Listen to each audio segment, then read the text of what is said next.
can remember, I've had access to a radio station that plays in my head. Sometimes it's pretty loud, sometimes I have to tune in. And although for many, many, many, many years I've received nudges from the universe, pushes, sometimes shoves, I always dismissed it when music was involved. To me, music was just a part of who I was. And where I came from, well, people were musical. I focused instead on a career in academics, as Michelle told you.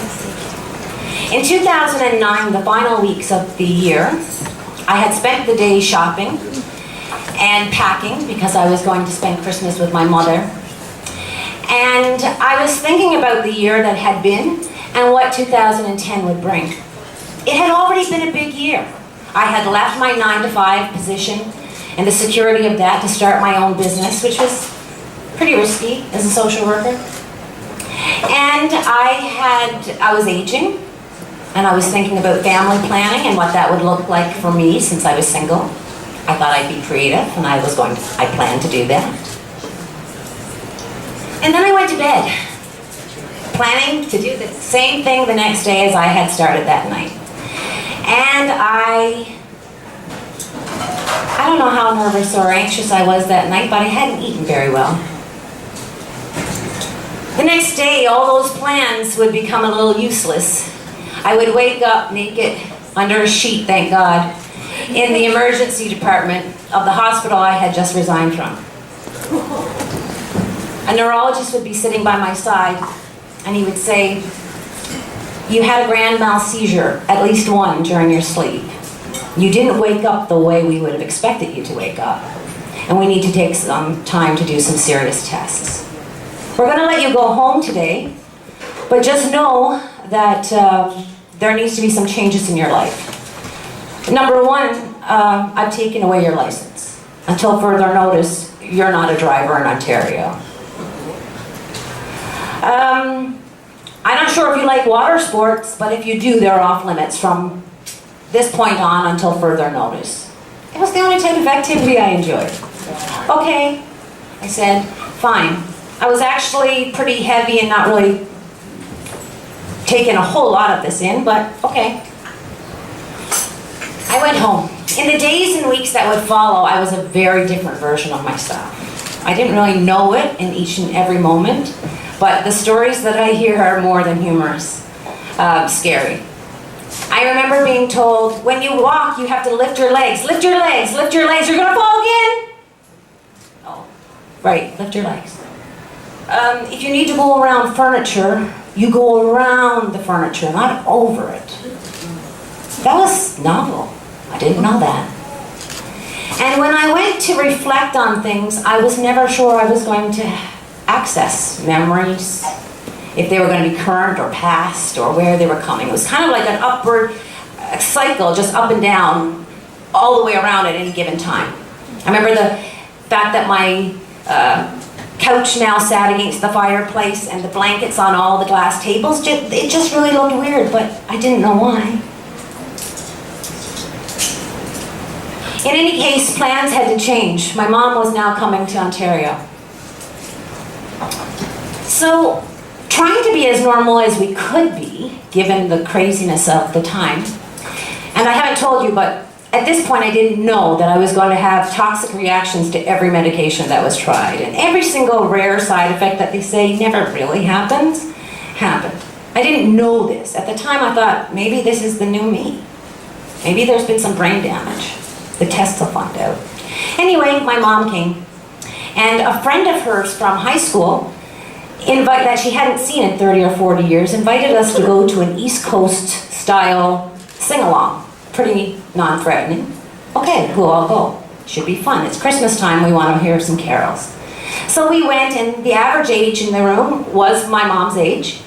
And so I felt really comfortable by that. I was never the girl who sang, and like I said, I was always, I was the funeral singer in my family. I was never the girl who really ever sang my own stuff.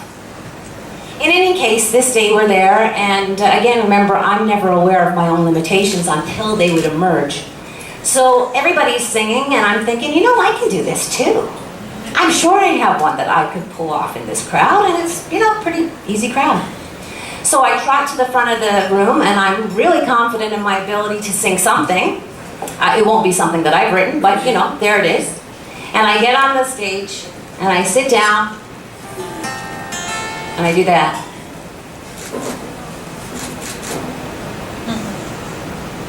And then I do that. And I don't know how long I sat there, but there was nothing else in there. The radio station was closed, and there was nothing. Let me step back, because I want to tell you, before that night, I was told also with my new medication, the concept of childbearing and parenthood should be put on hold as well. Every single thing I had planned for 2010 was on hold. But nothing hurt the way the silence did. As I sat on that stage, I thought, oh no, not this too. Not the music too. I didn't know it meant so much to me. My sister approached the stage. She had the look on her face I had never seen before. She was reaching for me to come off. I had never had this experience before. I wasn't ready to go. I played another D. I said, give me a few more minutes, I'll figure it out. They did, and I looked at all the faces in the room as they looked at me with their mouth wide open. Finally, I thought, okay, maybe I should just give somebody else a turn. And I got off the stage, but I wouldn't give them the guitar. I said, no, I really can play this. Just give me a few minutes, and I'll come back. I went to a side room with the guitar by myself. And there was nothing. In fact, I didn't know anything other than the D. I don't know a lot of chords, but come on, I could at least have pulled off 3, which I'm going to do in a minute. In any case, in that moment when I kind of cried to myself and said, please, no, not the music, I also made a commitment. I said, if the sounds ever come back, if I can ever tune into that radio station again, I will capture those sounds. I will record it, and I will never, ever again be with this silence. I realized how much that radio station meant. And so, almost 2 years later, when I received a clean bill of health, medication-free, and the doctor said, I guess it was just a fluke. I had collected a number of Apple devices that have recording features, and my library of my own songs were growing. About 1.5 years ago, my devices and its data storage was full. So instead of getting new devices, I headed to the studio. And tonight, I'm on stage. I think that story is the catalyst. And now I'm going to sing 2 songs from that CD, and you're going to see, hopefully, what I discovered in coming up with the story, in remembering the story, which is that CD, I think, comes out of that experience too. The cables just in the ground underneath. Still gaining confidence.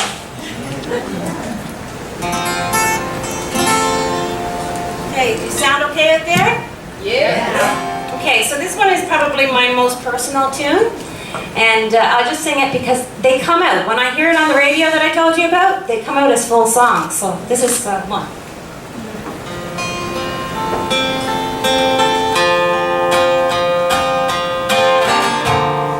Never once, never knew the trust.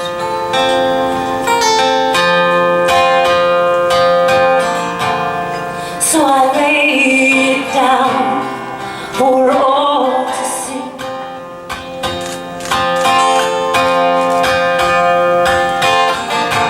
All I wanted to be wasn't the things I said closest to me. Still I ask, will I try? The songbirds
until this story tonight, I really never put it together.